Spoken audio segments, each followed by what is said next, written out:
Ronan Ellis hadn't planned to be anyone's hero that morning. He just wanted a cheap cup of coffee and 5 uninterrupted minutes before picking up his daughter from daycare. But then he heard the guy 3 spots ahead of him in line say, "You're not even that pretty. Just smile and take the compliment." Ronan's jaw tightened as he glanced up. The woman being harassed stood tall in a cream-colored coat, her dark hair falling in soft waves over her shoulder.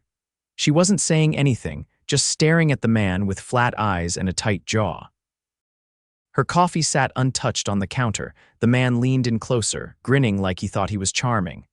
"Come on, don't be so uptight." Ronan stepped forward without thinking. "She said no, man." The guy turned, narrowing his eyes. "Who asked you?" Ronan didn't flinch. "Nobody. But I've got a low tolerance for guys who don't know how to take rejection." The man huffed, clearly surprised someone had the nerve to step in. He puffed up, then looked at Ronan properly, saw the worn hoodie, the calloused hands, and the tired but steady eyes, and backed off. He mumbled something under his breath, grabbed his coffee, and stormed out. The woman finally turned to Ronan. Her voice was calm and smooth. He wasn't worth the breath, but thank you. He shrugged, suddenly aware of how out of place he looked next to her. She had this calm elegance, like she didn't belong in a dingy corner coffee shop, while he looked like he was trying to survive the day. "No problem," he said. "You okay?" "Yes." Her eyes flicked to his. "I'm Brooke." "Ronan," he replied, then added awkwardly, "Ellis." She nodded, her eyes scanning his face like she was trying to place something. "Do you always play the hero before 9 a.m.? He laughed, rubbing the back of his neck. "Only when I haven't had my coffee yet." They stood there for a beat too long. He cleared his throat and stepped back. "All right, well, I better get going. My daughter's waiting." Brooke's eyebrows lifted slightly. "You have a daughter?" "Yeah, hope she's 4. "Smartest person I know." He smiled at the thought of her. "She's the reason I don't deck guys like that for real." Brooke smiled, and it was the first time he noticed her dimples. "Well, tell Hope her dad's a good man." He nodded, gave her a small wave, and turned to leave. He didn't even realize she was still watching him when he stepped outside. Brooke Delaney didn't usually linger on strangers, but Ronan Ellis wasn't a man she could forget. There was something about how he didn't hesitate, didn't posture or perform, he just protected. And then walked away like it was nothing. It wasn't nothing. She stepped outside, watching as he helped a little girl into the back seat of a beat-up sedan. Her coat was too big, her curls bouncing as she talked a mile a minute. He kissed her forehead, then buckled her in like it was the most important job in the world. Her heart did something it hadn't done in a long time. Brooke Delaney was used to men chasing her down because of her money, her family name, her face. Not one of them had ever looked at her like Ronan did.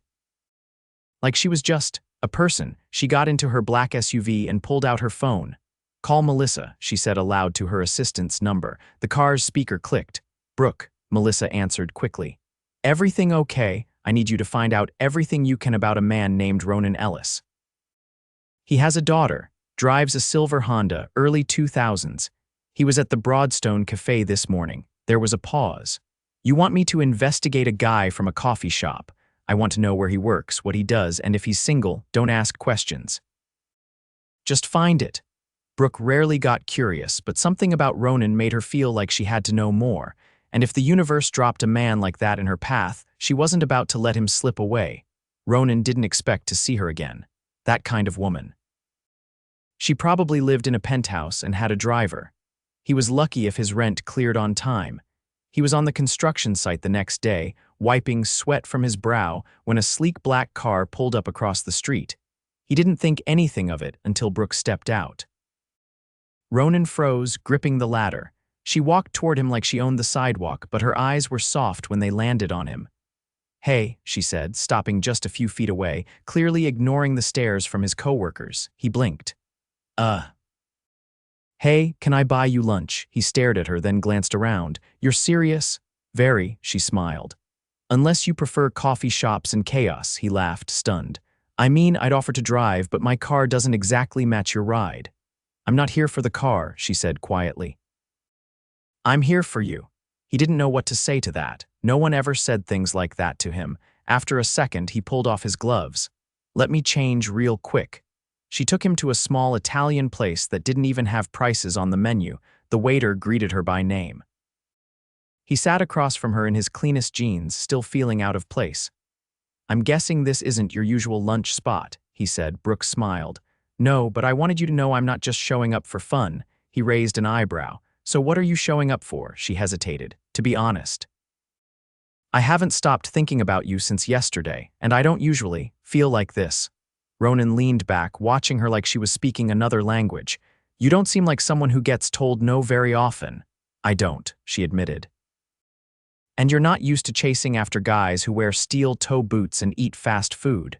"No," she said, smiling. "But I'm not here for what you wear. I'm here because I felt something around you I haven't felt in years. Safety, honesty, realness." He looked at her, really looked.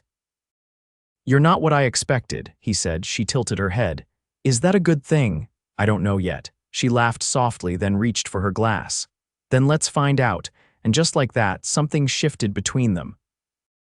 Like their lives, so different and far apart, had just started drifting closer for good. The first time Ronan walked into a place like that, he was holding a drill and fixing the owner's lighting fixtures. He didn't think he'd ever sit across a velvet-lined booth with someone like her again, unless he was carrying a toolbox.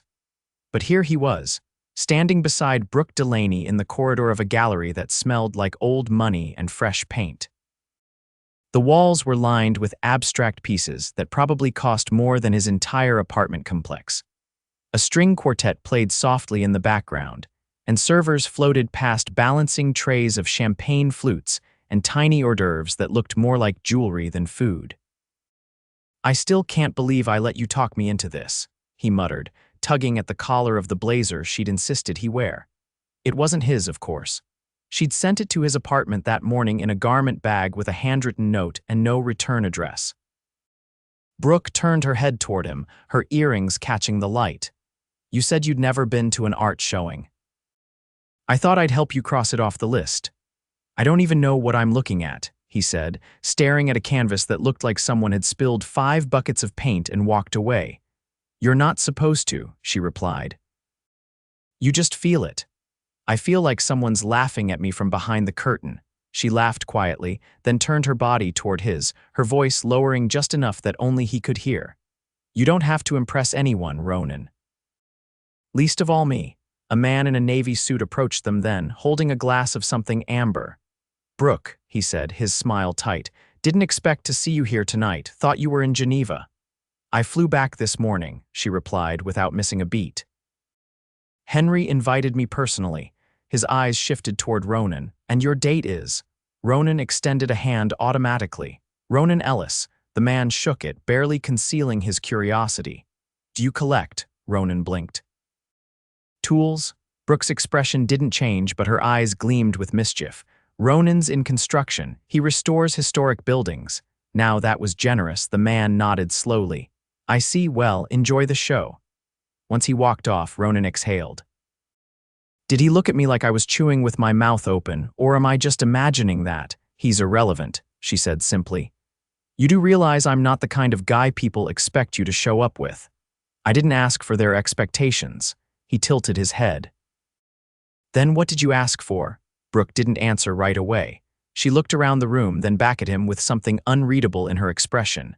"Someone who doesn't lie to me, someone who doesn't want anything from me I didn't offer." He didn't know what to say to that. So instead, he let the silence stretch. Later, as they stepped outside into the cool night, Ronan glanced at her again. The streets were quiet, the city softened under the glow of street lamps. "You always bring your construction worker friends to high society events?" he asked. She gave him a sideways look. "You're not just a construction worker." "Sure I am." "No," she said softly. "You're a man who listens before he speaks, who doesn't sugarcoat anything, who looks at someone like they're worth telling the truth to." He didn't know how to carry that kind of compliment. His feet were still on the same cracked concrete, but somehow, standing next to her, it felt like the ground had shifted. They didn't kiss. She didn't reach for his hand. But when she looked at him, he felt like he had just been seen for the first time in years. The next day, he opened his mailbox and found a small envelope tucked between overdue bills. Inside was a ticket, one admission to the Metropolitan Children's Museum. A handwritten note beneath it read, For Hope, Saturday at noon, I'll bring the snacks. He stared at the ticket for a long time before folding it carefully and slipping it into his jacket, not his wallet, his jacket. He didn't want it getting lost.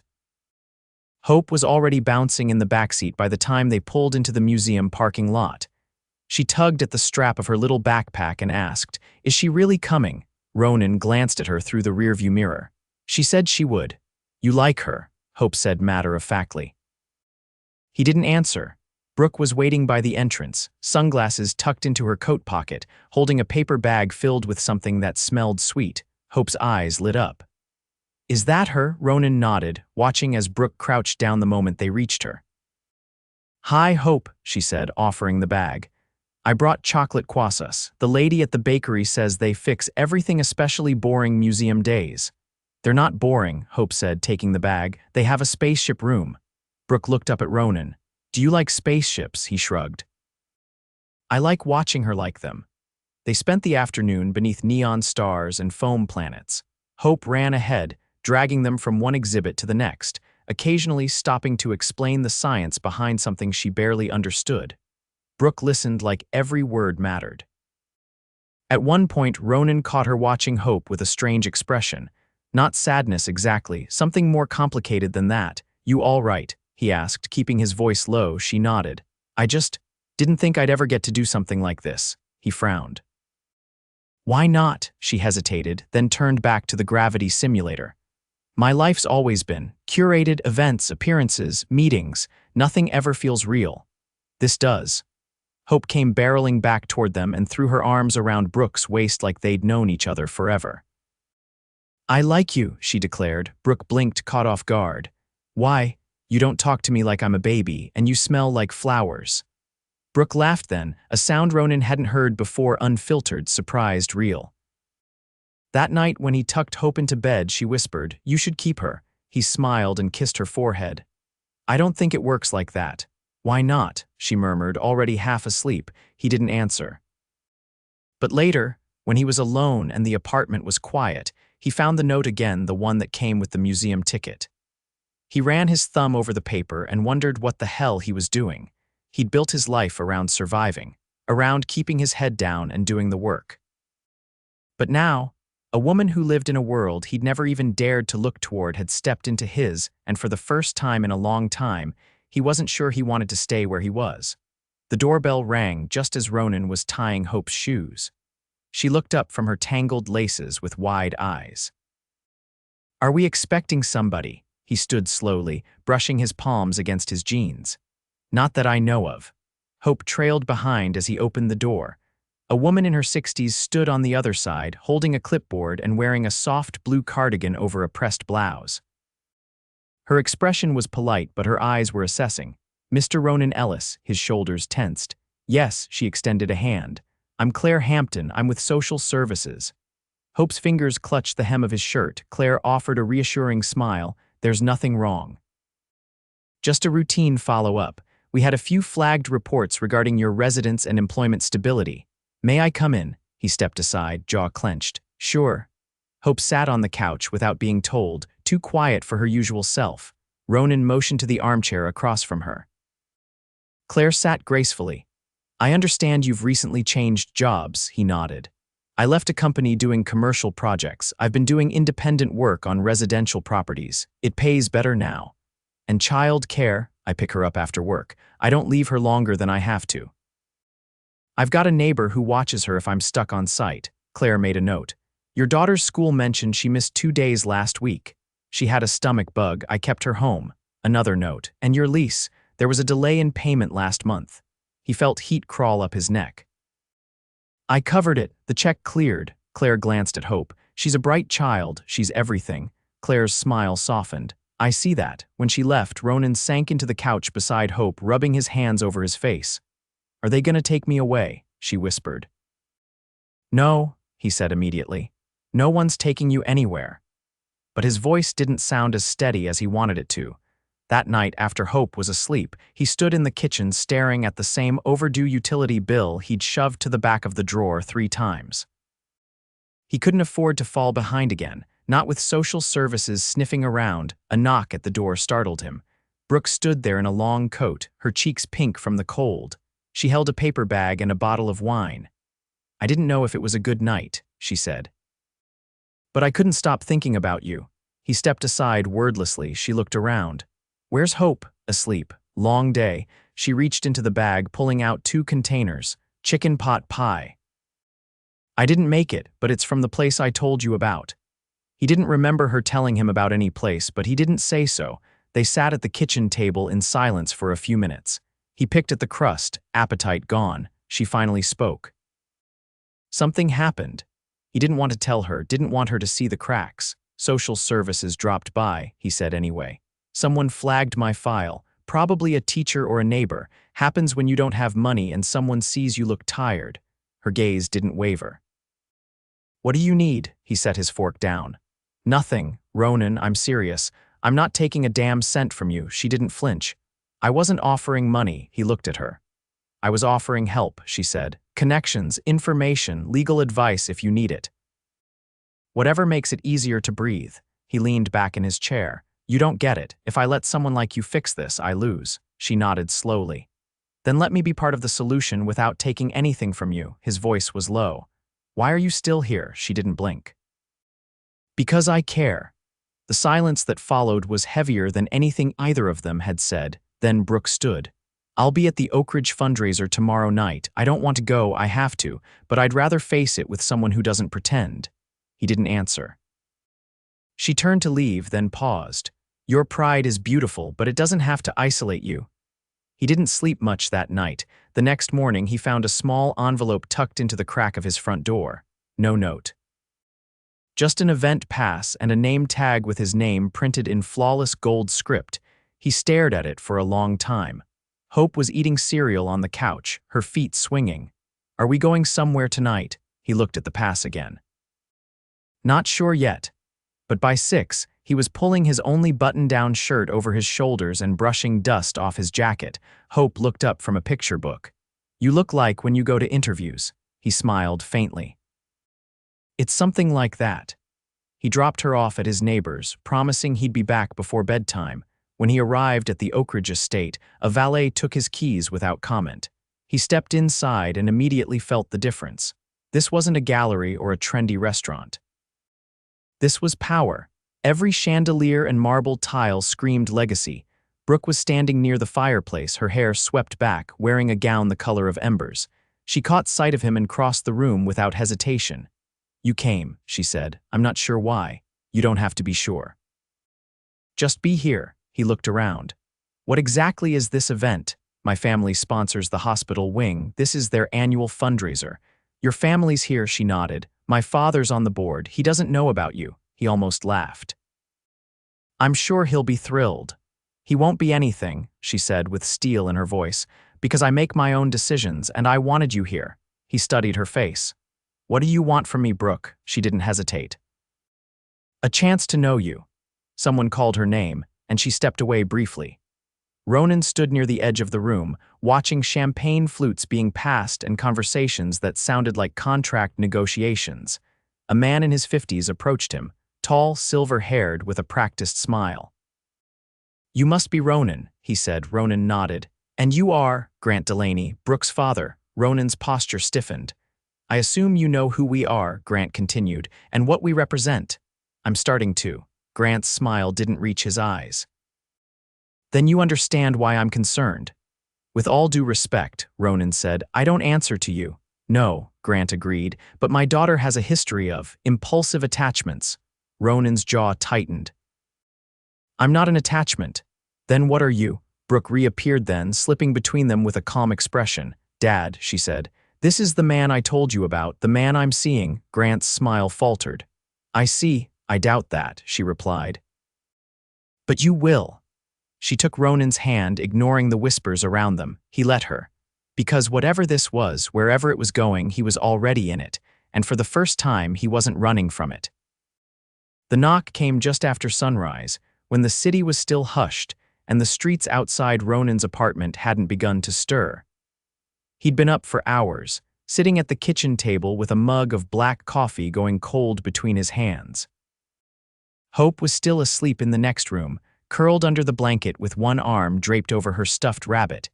He opened the door to find a courier standing there, holding an envelope sealed with a wax crest. "Delivery for Mr. Ronan Ellis," the man said. Ronan took it, eyeing the thick paper and unfamiliar emblem. The courier offered a nod and disappeared down the stairs. He closed the door and sat back down before opening it. Inside was a formal invitation, delicate script, embossed edges. A gala at the Delaney Foundation's private estate. Not a fundraiser, not a press event. A private gathering reserved for board members, family, and those of consequence. And at the bottom, in smaller print, guest of honor, Mr. Ronan Ellis. There was no note from Brooke, only the date and time and a request for formal attire. He didn't need a note. He knew what this was, not a trap. Not a test. This was her standing beside him publicly without pretense, and he had no idea what came next. The night of the gala, he stood in front of the mirror, adjusting the lapel of the black suit Brooke had sent earlier that week. It still felt wrong on his shoulders, too smooth, too perfect, but he wore it anyway. His neighbor came to watch Hope, who had insisted on braiding his hair even though it was too short to do much with. "She said you better come back with cake," the woman said, waving him off as he left. He drove himself. No valet, no driver, just him and the road. The Delaney estate looked like something out of a royal biography, gates taller than most buildings, a winding driveway lined with lanterns, and a stone mansion that glowed like a cathedral. He parked at the edge of the lot and walked the rest of the way in. Inside, the atmosphere was hushed sophistication, all low lighting and crystal glasses. Servers moved like clockwork, and music floated through the air like perfume.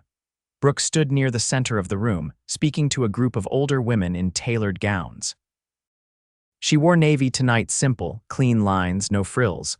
She looked like someone who had never once been unsure of anything, but when she saw him, her whole expression changed. She excused herself and crossed to him. "I wasn't sure you'd come," she said quietly. "I almost didn't. What changed your mind? You didn't write a note," she tilted her head. "You wanted one." "No, that's how I knew it was real." For a moment, neither of them said anything. Then she reached for his hand, not the polite touch from earlier events, but a real, grounding grip. "My mother's here," she said. He raised an eyebrow. "Is that a warning or an invitation?" "She's more dangerous than my father," Brooke said, "but she's also the one who taught me how to see through people." He nodded once. "Lead the way." They found her mother in the solarium, seated with a glass of wine and a pair of opera glasses she wasn't using. She looked up as they approached, her attention landing on Ronan without a flicker of surprise. "So," she said, "you're the man who's managed to ruin my daughter's taste in men." Brooke didn't flinch. "Mother, relax, darling. I didn't say I disapproved, just surprised. You always did have a weakness for sincerity." Ronan kept his voice even. "I won't pretend I belong here. Good. Then I might actually believe you're worth listening to," her mother replied. Brooke shot her a look, but the older woman just sipped her wine. "You're not what I expected," she said to Ronan, "but I've seen enough men in tailored suits with no soul behind their eyes." "I'll take calluses and clarity any day," he blinked. "That's the nicest insult I've ever received," she laughed softly. "Then perhaps there's hope for you after all." Later, as the crowd thinned and the air grew quieter, Brooke pulled him out onto the empty terrace. The night sky above stretched black and endless, the stars dulled slightly by the estate's lights. "I know this isn't your world," she said, resting her elbows on the stone railing, "but I didn't bring you here to fit in." "Why did you bring me?" She turned to face him fully. "Because I wanted them to see what I see." And what is that? A man who doesn't perform, who doesn't chase or pretend, who protects what's his without making it about pride. He swallowed hard. "I don't have anything to offer you, Brooke. No legacy, no name. Just a 4-year-old who thinks the moon follows her home and a job that pays when it pays." She stepped closer. "Then offer me that." "Why me?" he asked, finally saying the thing that had been circling his thoughts for weeks. "Out of everyone you could have every polished, powerful, perfect man in that room. Why me?" "Because you don't need me," he frowned. "That's why," she nodded. "I've spent my entire life surrounded by people who want something. Power, approval, control. You're the only one who didn't ask for anything. You just showed up, over and over. even when it was hard. He looked at her for a long time, then he said, "I don't want to be a project or a rebellion." "You're not," she whispered. "You're the first real thing I've had in years." Then she reached up and kissed him, not like someone claiming a prize, but like someone returning home. A month later, they stood in front of a small crowd, not reporters or donors, but real faces. Hope held a bouquet of wildflowers and refused to stay still. Ronan wore the same black suit, but this time it didn't feel borrowed. Brooke wore ivory, not silk, not lace, just a soft dress that moved with the wind, no vows written by planners, no cameras. Just two people who had built something real in the spaces where their lives once cracked apart. When the officiant asked if he took her hand, Ronan didn't hesitate. "I already did," he said, and when they kissed, Hope cheered loudest. Later that evening, they danced in the backyard of their new house, a modest place with a wide porch and creaky floorboards. Brooke had picked it because it had the right kind of silence. Ronan had said yes, because it had a tree in the yard just big enough for Hope to hang a swing. There was no orchestra, just music coming from a speaker placed on the windowsill. Brooke leaned into his chest, barefoot in the grass. "I never thought I'd end up here," she murmured. "Where? With you?" He kissed the top of her head. "Me neither." And for the first time in either of their lives, they weren't surviving, they were choosing. Every day, every moment together. Brooke stood in the dusty, half-finished nursery, barefoot on the hardwood floor, her fingers trailing along the edge of the crib Ronan had built himself. The scent of cedar still lingered faintly, mingling with the soft hum of the ceiling fan. The walls were only half-painted, one side a pale sage, the other still primer white. She tilted her head, listening for the sound of hammering downstairs, but the house was quiet for once. The sawdust had settled. The tools were put away. And across the hallway, Hope was napping after a morning spent attempting to teach Ronan's dog the concept of hide and seek. Brooke sat down slowly on the rocking chair, the one Ronan had found at a thrift store and refinished by hand. She ran her hand over her stomach, now visibly rounded beneath the cotton of her dress. When Ronan appeared in the doorway, his shirt clung damp to his shoulders from the heat outside, and his hair was stuck to his forehead in messy waves. He leaned against the frame, arms crossed. "You've been avoiding the backyard," he said. She smiled lightly. "Only because I know what's out there. You're the one who said surprises were overrated. That was before I got pregnant and sentimental." He stepped in, crouching beside her. "You're not sentimental. You're just soft about things that matter." She looked down at him. "You did something, didn't you?" "I might have." She followed him out the back door and onto the porch, squinting as the late afternoon sun hit her face. When her eyes adjusted, she saw a garden. Rows of planters, trellises, and a small handmade sign staked into the soil that read, "Hope's Jungle." Tiny tomato sprouts peeked from the dirt. Strawberries were already beginning to bloom. On the far side, a raised bed labeled Mom's Sanctuary had lavender and mint beginning to take root. Brooke turned to him slowly, blinking. "You built this in 3 days. I had help." Hope picked the strawberries, said they were romantic. "She's not wrong. I figured the baby deserved fresh fruit. And you deserve a place that doesn't come with a board meeting." She reached for his hand, threading her fingers through his. "You really don't know how to stop, do you?" "I do. I just don't want to when it comes to you."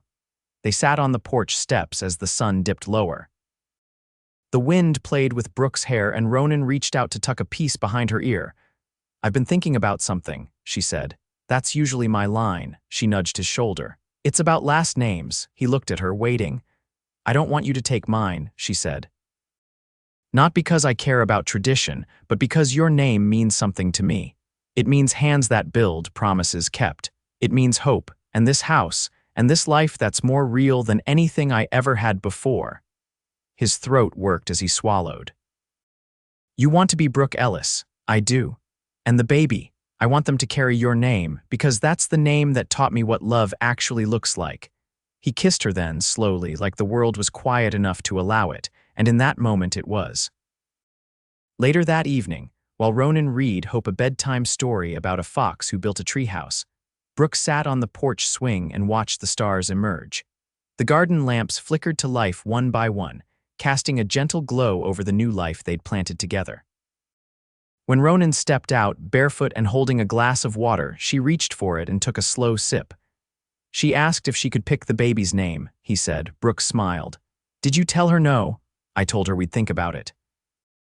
But if we end up with Sparkle Moonbeam Ellis, I'm blaming you. They laughed quietly, their shoulders touching in the dark. I've been offered a position, she said after a while. Not a board seat, a real one, a non-profit for community redevelopment. They want me to oversee their national funding strategy. He looked at her, his expression unreadable. It's in the city, she continued, but I told them I'd only accept if I can work remotely most days, from here, with you. He leaned his head back, exhaling. I'm proud of you. You're not going to tell me to take it. I'd never tell you what to do, but I'll build you an office out back if you want it. She laughed again, then rested her head against his shoulder. The baby kicked, and Ronan's hand instinctively moved to her belly, resting there with quiet reverence. This life, Brooke said softly, it doesn't feel borrowed anymore. That's because it isn't, he replied. It's ours. The next spring, the nursery was finished. The walls were painted, the crib stood under the window, and a small mobile of stars hung above. Hope had insisted on painting the closet door herself, and though it was undeniably crooked, Brooke refused to let Ronan fix it. The baby came on a Thursday. A boy. They named him Caleb. Brooke held him first, but Ronan held him longer. He whispered something Brooke didn't catch, but she didn't ask. Some things belong just to them.